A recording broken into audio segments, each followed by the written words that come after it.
આજે આપણે આ વિડીયોમાં જોઈશું કે ગરમ પાણી પીવાથી શું ફાયદા થાય। તો સૌથી પહેલી વસ્તુ, ગરમ પાણી પીવાથી આપણને વજન ઘટાડવામાં ફાયદો થતો હોય, ગરમ પાણી પીવાથી આપણું મેટાબોલિઝમમાં વધારો થતો હોય।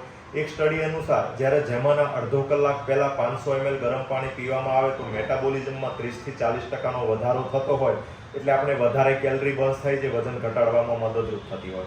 આ ઉપરાંત બીજો ફાયદો છે ડાયજેશન, એટલે કે આપણે પાચન શક્તિમાં સુધારો થતો હોય। ગરમ પાણી પીવાથી ફૂડ પાર્ટિકલનું બ્રેકડાઉન ઇઝીલી થાય। આ ઉપરાંત બોવલ મૂવમેન્ટ એટલે કે આંતરડાની ગતિમાં વધારો થતો હોય, જેના લીધે પાચન સરળ થાય। આ ઉપરાંત કબજિયાત ના રહે એનો ફાયદો થતો હોય।